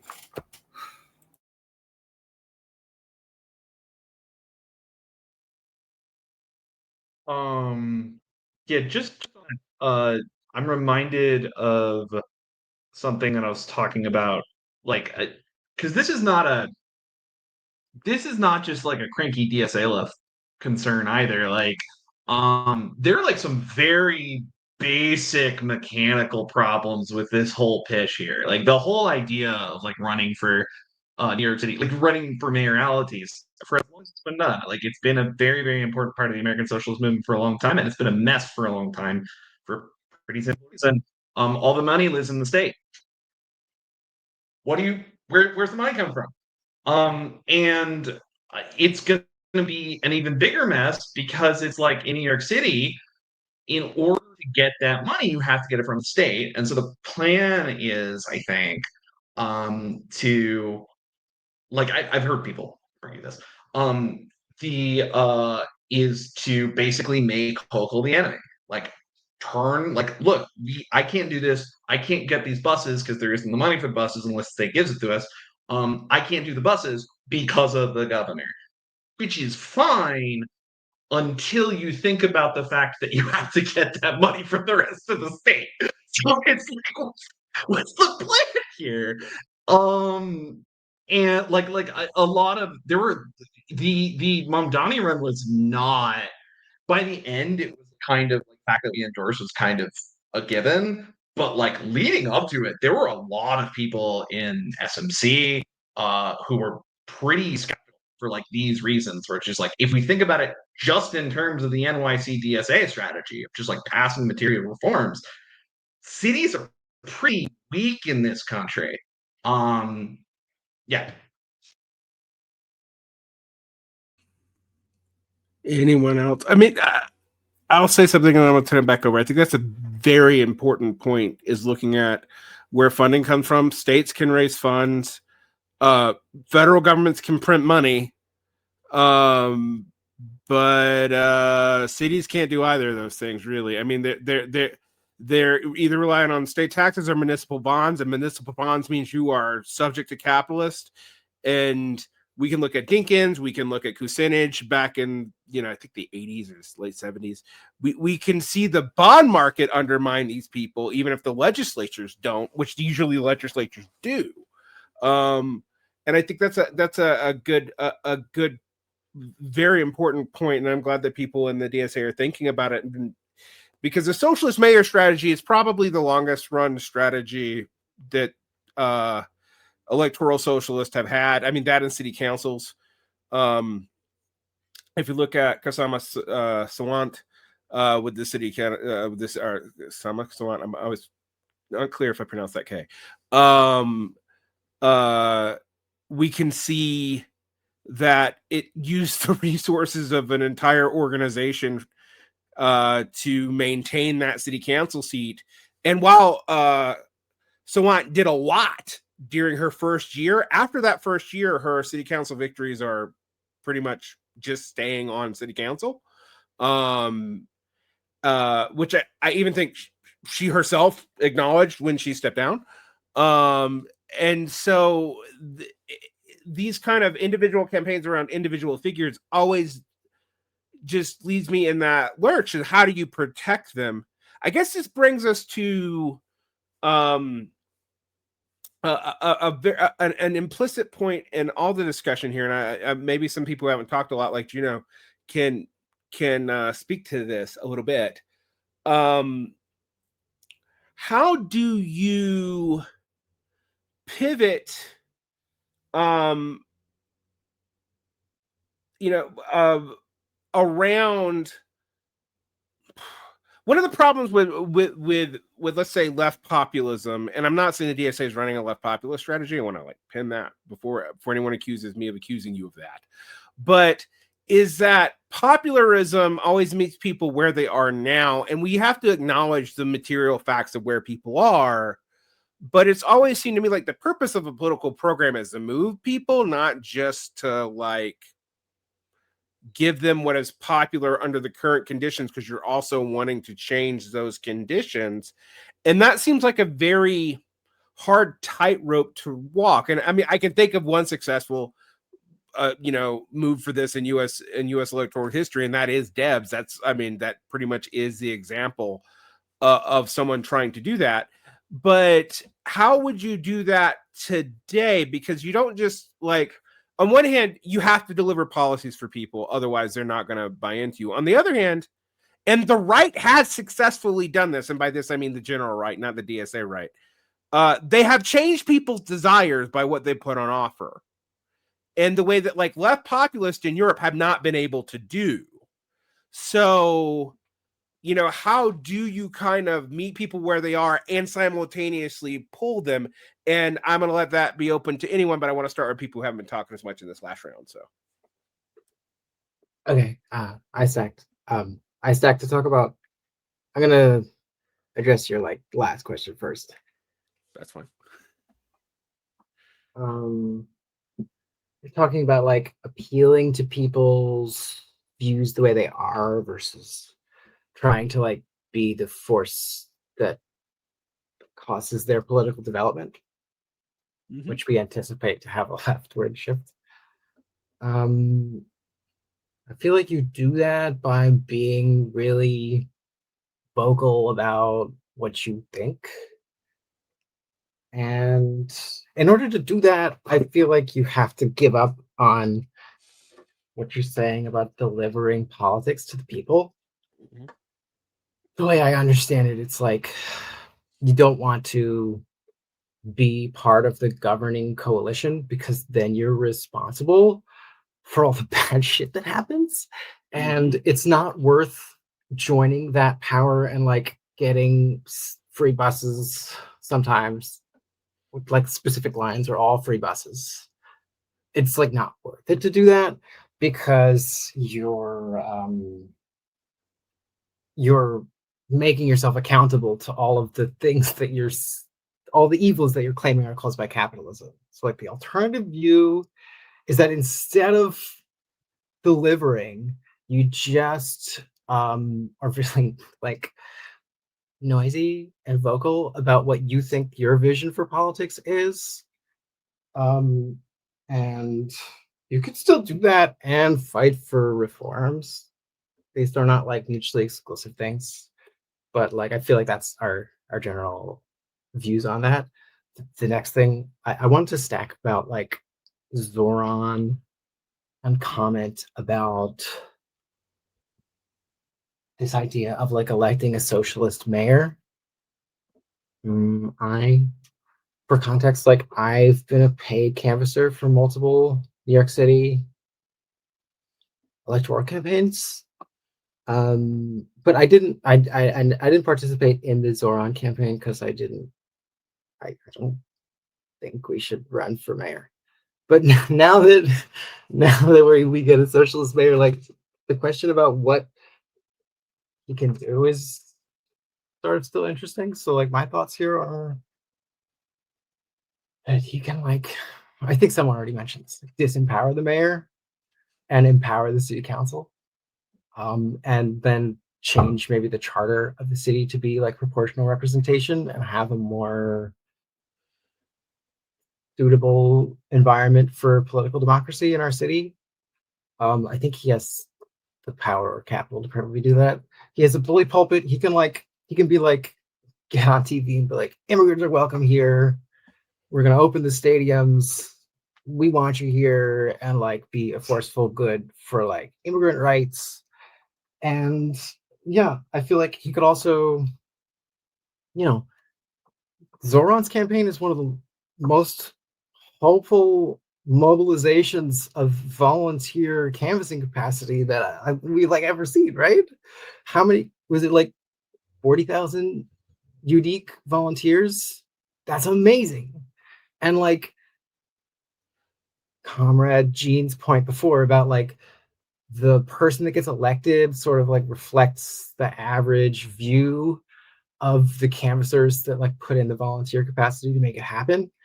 But it's kind of disappointing because like we have no mechanisms in place for assessing what those views are of those 40,000 canvassers. They're not primarily loyal to DSA. Like Zoran doesn't really forward that organizational membership really at all in his messaging. Like he doesn't deny being a socialist, but he's not as vocal as he could be, and he doesn't tell his volunteers to like join DSA. So it's sort of like a separate loyalty and membership that's like Zoran's members. And like in principle, what socialist mayor means to me is to like promote a democratic process and values. So like you should be talking to those members and like trying to engage them and like ask them what they think or like poll them, and then have Zoran's policies reflect those. It's like some kind of democratic process where the policies of the elected person are like informed by the membership. I feel like that's some of my vision for like if we're gonna have a mayor, what can we do with it? I think that's all I have to say. Okay. I'm just going to be short. There's like a tension in the way that people talk about Mamdani's win is that it's like this like culmination of like DSA strategy. But the reality is that New York City DSA, which has an amazing electoral program and started off out of the gate with like a desire to win, which you got to give them credit for. But that means that they went by a very like by the book Democrat strategy of you reach out to your triple prime voters who have voted in the last three primaries. And a lot of SMC's argument is based on this idea that like socialists are kind of basically progressives and our base is in people who are partisan Democrats, and that's why we can't break from the Democrats. But while Mamdani's campaign is like a reflection of so many SMC strategies, its victory doesn't look like that at all. It looked like the thing that like we thought was the goal with Bernie, and that didn't operate with Bernie, which was that like people who are not politically engaged were going to show up. And we thought that was going to happen. And they did in the streets, but they didn't necessarily show up for a social democratic candidate because their politics weren't there yet. And that is maybe the case now. Again, because of what I said about like people almost like wanting to be disappointed, like, I don't know, that's not a satisfying answer, but I worry about the resiliency of like the vast amorphous volunteer base if they don't join DSA. I worry about that, but it's a tension, and it's a tension that we're going to actually have to figure out because in a lot of other DSA chapters, that is just the doctrine, is you're going for triple prime voters. We're basically, we're doing like pretty typical democratic canvassing. Maybe we're talking a lot more. We're talking about different issues, but structurally it's the same strategy. And we're going to have to start rethinking that.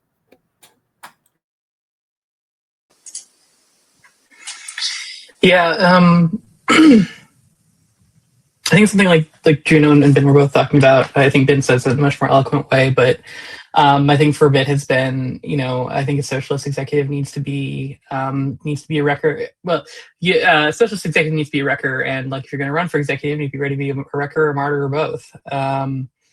And when I say wrecker, wrecking the state, right? Or I mean, hell, at least wrecking the executive power, right? because I think something that is true at many municipalities, and certainly true at the federal level, the executive has too damn much power, especially in the American system where the executive is elected separately from the legislature.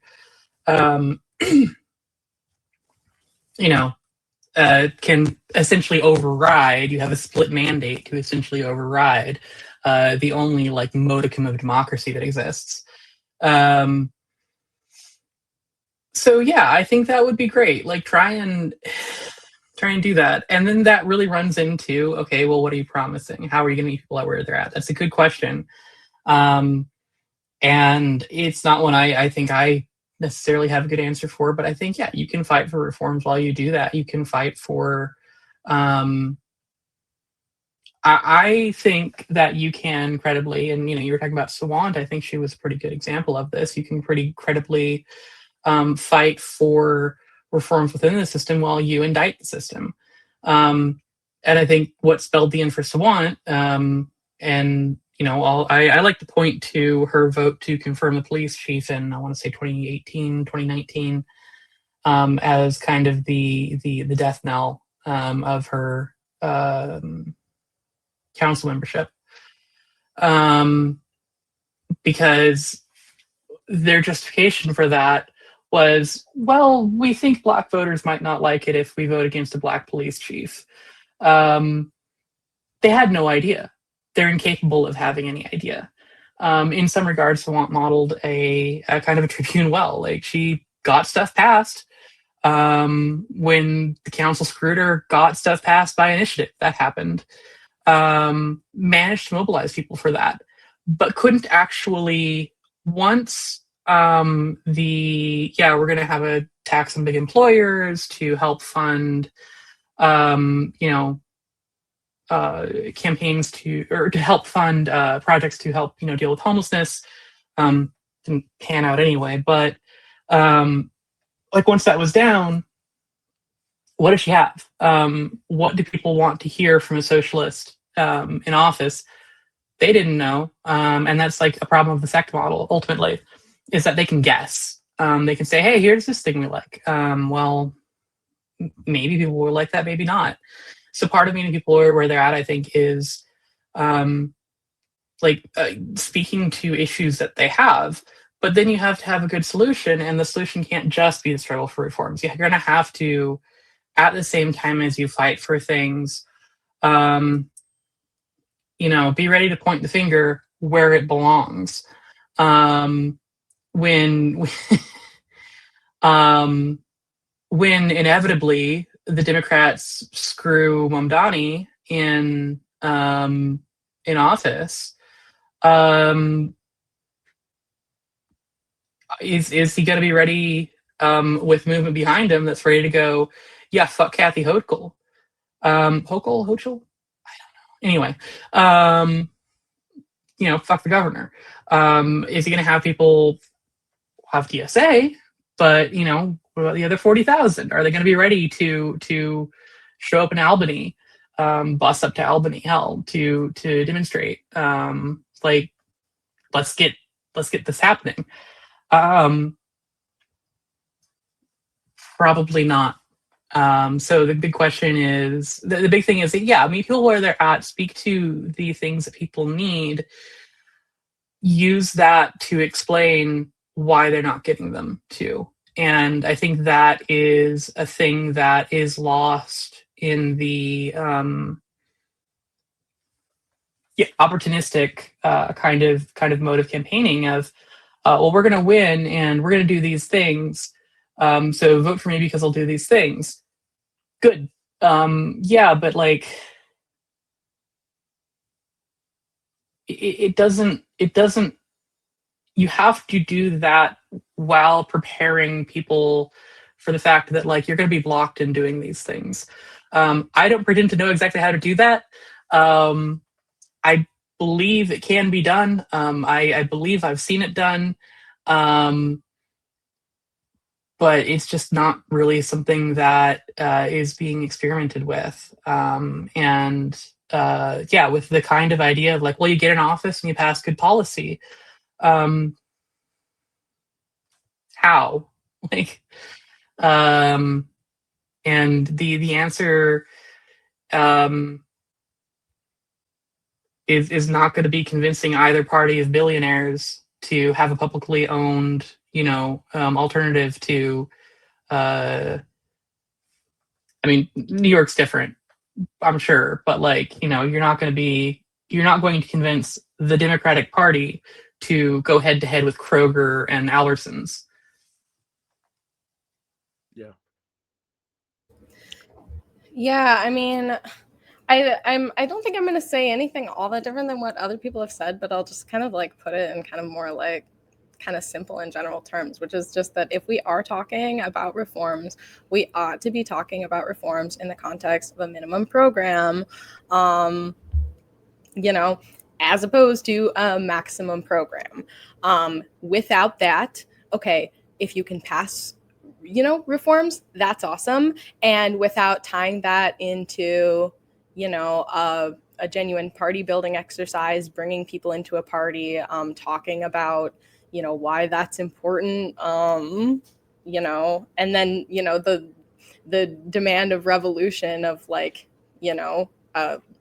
control of society, yada, yada, yada. Without that, okay, a reform passes and it gets seen as, yay, a victory for the strategy of reformism. And, people are kind of just going to get channeled into this of like, okay, let's keep fighting for these single issues forever, even though, they're totally revocable.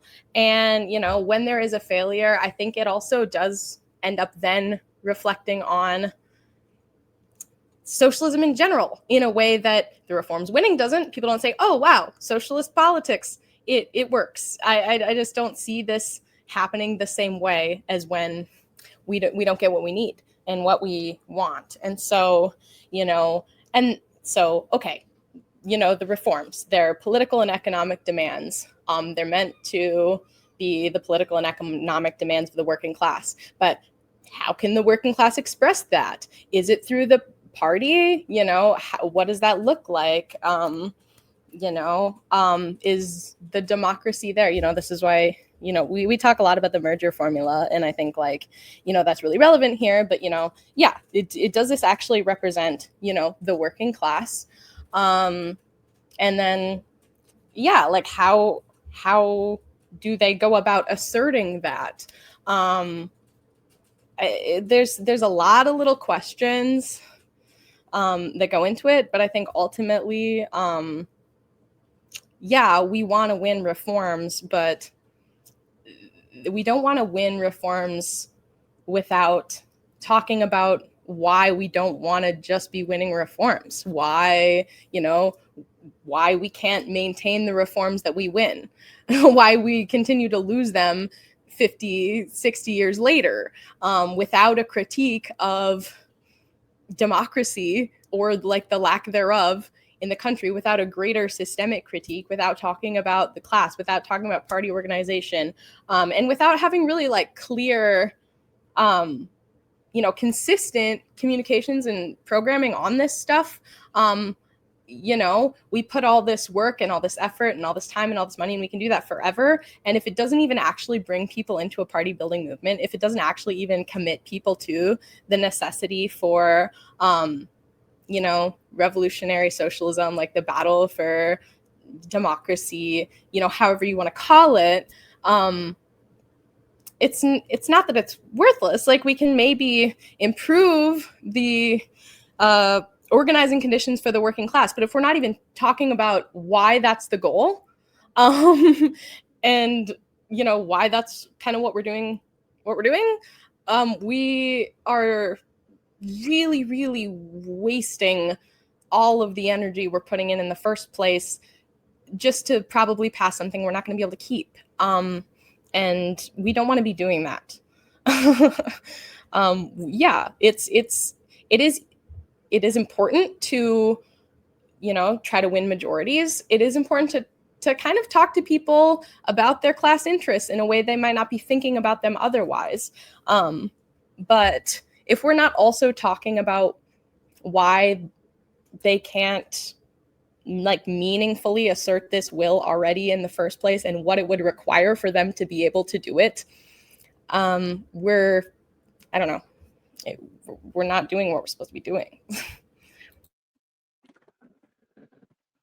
I actually want to reiterate, I think 2 points that have been made here, and I think they're really good points. One, I like to reiterate Juno, where they said that we really should be focusing on the legislature because that is the more democratic organ of government, in so much that the executive is a democratic organ. It is, I mean, only in the most Hobbesian sense, in that you elected your sovereign and then let it go.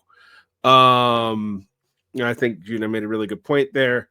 And then I'd like to think that Aaliyah did summarize Ben, Jean, and Amy's points, but with adding the fact that the program, a minimum program, and for those of you who don't get that language, a minimum program is the reforms that a socialist party would endorse to get to a socialist conclusion. I mean, it is not just what is popular, it is what is popular within the means of what we're trying to do. And I think it's really important that that be a heuristic or like a rubric for what you would endorse. Because if you're just doing populism, I don't know, man, like I can make anything popular if I try.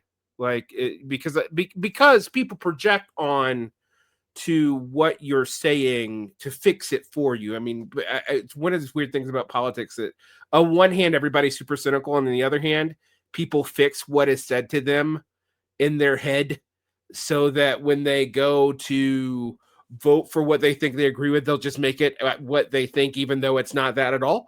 And these tensions are actually somewhat ameliorated by a very clear political program that is relatively simple, but does have kind of a reformist plank, and then a goal or a maximum program or whatever. I mean, there's lots of ways you can structure this. If you want to get socialists argue about what the programs mean, because whether 50 different Trotskyists will tell me what the transitional program is, and I'll get like 40 answers. Same with min-max. But the point that I'm making is you do have to have a heuristic to go by, and there's a lot of counter incentives, particularly in our congressional system, to be honest about that and to state what your actual goals are, or you'll let some demagogic figure do it. I mean, on the right, that's what they tend to have. Like unity, often on the right wing, is actually ideological civil war all the time, but with some demagogue coming in and representing the chaos of that ideological civil war on the conservative end. And liberals will mistake that as some kind of like clear unity that the right has, and they're just wrong. But I guess you summing up what you guys said here, I'm actually heartened by a lot of this, because this is things that I would also hit on. I'm going to ask you guys to kind of end on a positive note, because we can be super critical here. But I'm actually, for the first time in a while, kind of hopeful for the DSA. So I'm going to give you guys a pat on the back. I am really hopeful for you guys. I thought that you were going to say hopeful in general, and I'm like, are you fucking... No, I'm absolutely not hopeful in general. The world's going to fucking end. No, we're running out of time. No, but I am hopeful for the DSA, mainly because maybe the stakes are clarifying some people's mind.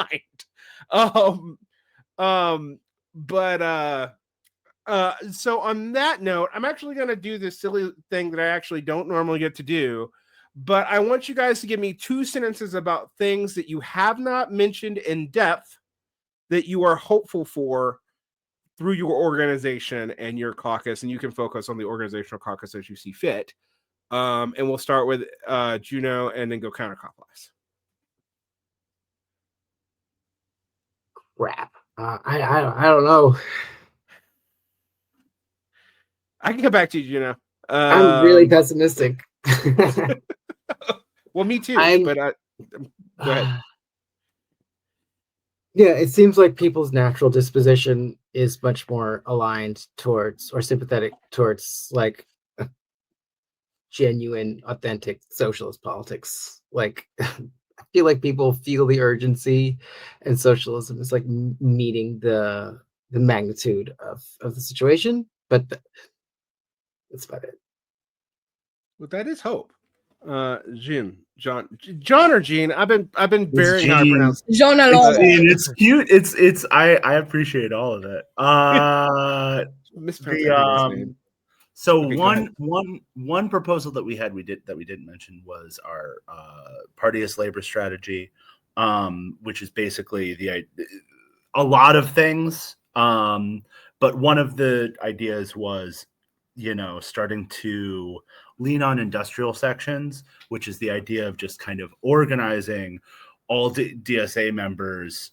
The example would be organizing all DSA members. Like, there's a strike that's ongoing.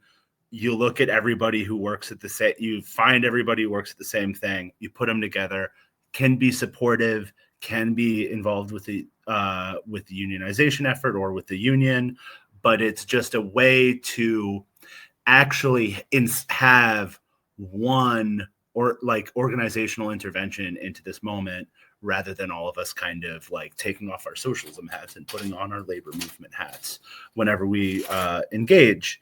It failed like 45-55, which we did not expect at all. There was an unfortunate, we could have pushed that and won.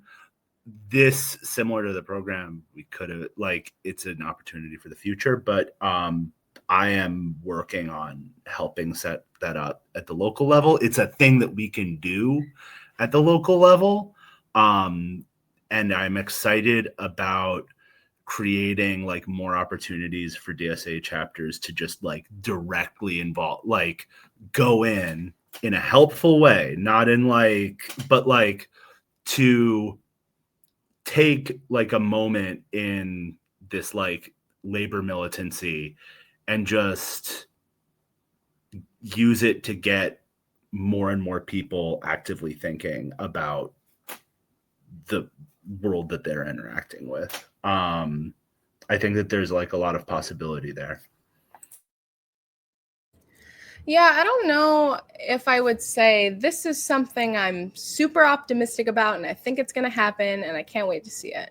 But I will say that I think over, the last couple years since last convention, as kind of demonstrated by some of the results we saw at this convention, way more unity on very explicit anti-Zionism. I think that was already pretty much where we were at before, but I think it's much more explicit now, and I think that's meaningful. I also think we have made strides, especially through the Democracy Commission within DSA, to warm DSA up to our constitutional critique as not just a sort of crank thing that we hammer on to be quirky, but as a legitimate systemic political critique that is just increasingly relevant and crucial. And so then to that point, I think we are in a cultural moment where you're seeing on the right, on the left, every variety of poor, psyopt, pseudo, schizo, aka every single person who has a cell phone. You see people asking questions, maybe the right questions to a certain degree. They're asking about, the relationship of Zionism as an organized force to the United States, and I think people are getting a little bit more honest about how really deep and entrenched that loyalty is and that relationship. I also think that in general, you hear all the time, we're in a constitutional crisis, we're in a constitutional crisis, we're in a constitutional crisis. You hear this from everyone all across the board. Okay, so there is this kind of, on all sides of the political spectrum, outside of the socialist movement, people asking these questions, and they are being fed the wrong answers by interest groups who want to give them the wrong answers. And I think that DSA is positioned to be a voice of reason in both of these items, where we can answer the question and not act like, you know what I mean? Like we're not afraid to talk about either of these things, and we don't have to be, and we know exactly why. These are not no questions, and they're important. But we, have answers that are rooted in concrete, material, historical reality. The reality of class interaction. Real geopolitics that we can, that we can demonstrate and we can talk about, at a historical level, at a theoretical level, and we can channel all of that energy into a broader party building movement, even, if we get creative, maybe even kind of extending beyond DSA, or at the very least, sort of redirect some of that energy toward less schizophrenic reactionary answers and more genuinely revolutionary conclusions. Will we do it? Will we sort of take control of the narrative, for the real legitimate interests of the working class and their mental well-being and just, powers of reason? I don't know. I'd love to see it happen. And I'd love to see us be able to do that. I think we're more primed to do it than any other organized force out there. I just don't see anybody really taking these questions seriously if they're willing to talk about them at all. Okay. Ben? I think there's like a couple, like kind of starting with like jumping off of some of what Leah said. There's like this quote I think about all the time, which is like him talking in like the 1890s about how he was able to hold control of the party, and he basically said like, look, at every stage, we knew what we wanted to do, they didn't, and so we wanted to advance. DSA is like working on what it wants to do, and people like talk all the time about like how nasty and how confusing and how like not connecting the debates are in DSA. It's like one, it's like night and day. I would say if you just like compare our internal debates to like other publications, I'm very proud of DSA's intellectual output, like in terms of strategy debates. I will also say it's getting like every year people say this is the worst convention ever. Factually untrue. Every one you can just like read the quality of the articles and they go precipitously up. It's like not like it gets much more contentful time. So I think we are like really one. I think like we kind of are the only game in town, which is like in terms of like trying to offer a sort of programmatic response to this moment. From a left point of view, like I don't really think there's a lot of not that we're doing it particularly well. We're trying to figure it out as we go, but I'm pretty hopeful that like we're building that. The other thing I'd say is like I've been working on like national stuff for a few years, like in addition to New York stuff, just because like I want to see like a stronger national electoral presence. And that's hard. It's a hard thing to do. But one thing that and Amy has actually done really good work on this, like, one thing that made me really hope this year and has like changed the narrative, I think rightly, on like a lot of debates about like national work in DSA is that like this year our socialist cash for takes out capitalist trash, which is like our fundraiser where we call members, like national calls members to donate to our candidates, was able to raise like $70,000, which for the races we're talking about is a big deal, and represents a way in like which we're really building up. It's a long way to go, but like we are slowly building up a national infrastructure. And I would, and like without being specifics, like I'm for those reasons and for others, like I'm excited about potential like congressional stuff. in the next couple of years. Okay, good. Amy. Yeah, something I'm so excited about is kind of a bad thing. And I'm going to talk about a little bit outside DSA, and I think this has impact inside DSA as things come together.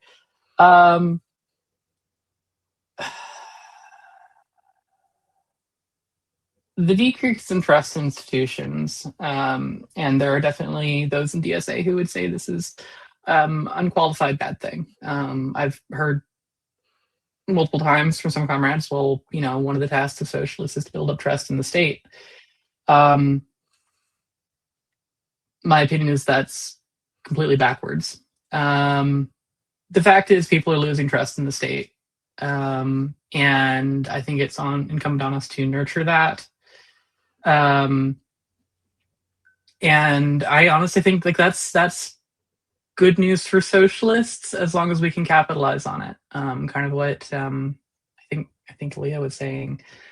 We need to I think that there is a lot of space for us to put forward real solutions. People lose faith in the system and they vote for people because there's no real alternative. You have Democrats saying, well, actually the system is fine and you're crazy. And you have Republicans saying, you're right, the system is broken and it's their fault. There aren't real solutions to be had from either the Democratic or Republican parties. So I think we're going to continue to have, unless and until we articulate an alternative, we're going to have this ridiculous oscillation between two parties just keep getting worse. But that means there's room for real solutions. And that's what socialists have to offer. I don't want to come off as saying it's better for us that things are worse. But it's better for us that people are losing trust in institutions. It's better for us that, in a lot of ways, a lot of institutions are being laid bare as just, don't want to get too much into current events again, but they have to. Okay, the national parks and monuments and things going to be just scrubbing information about slavery. This isn't a solution to anything, but that's all that the right has to offer. And socialists have that space to say, the system is broken. You can fix it. You don't need these ideologues. You don't need these cult leaders. Basically, we can fix it together. And here's how. And I think there's space for that. So I think that the fact that a lot of things show there's just people in general losing faith in the system as it stands means that there's a lot of space for us to put forward a revolutionary message. Yeah. Okay. Well, I'm going to plug where people can find more out about Marxist Unity Group. You can go to marxistunity.com. If you want to find more out about the DSA, I guess you can just put the DSA in Google. There's 85,000 web pages at this point, including the national one. You probably should look at what your local chapter is doing, because that's going to be where you're going to get the most interface and where you should probably join if you're going to join. If you don't have a local chapter, I don't know, contact somebody. I got told yesterday that there's one in my hometown, which surprised the shit out of me. Excuse me, it's not a chapter yet. It's like a exploratory committee or whatever it is when you only have 30 people. But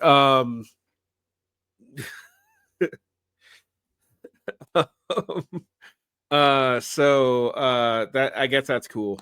For those of you who don't know where I'm from Macon, Georgia, and apparently there's now a DSA chapter there. That is cool. That was really weird. I'm a little bit excited because when I was in 2007, when I first explored the DSA back in the bad times, if you thought it was hard to be a socialist now, try being a socialist in the aughts. The DSA, there was nothing that had any. I don't think there was anything that had any formal recognition in the state of Georgia, much less in Macon. So that's interesting. So yeah, check that out if you are interested. I'd like to thank all of you for your time. This was a longer episode. It's about 2 hours. For those of you on the East Coast, it's like the next day. So I'm going to let everyone go. This will be out, I believe, the first week of October or the last week in September. So it will be out relatively soon. We are recording it on the 16th of September, just so people wonder if there's any like specific dates you're wondering about. All right. And on that, good night. Thanks so much for having us. Read Light and Air. Yeah. Check it out. It's actually interesting. Up the Democratic Republic.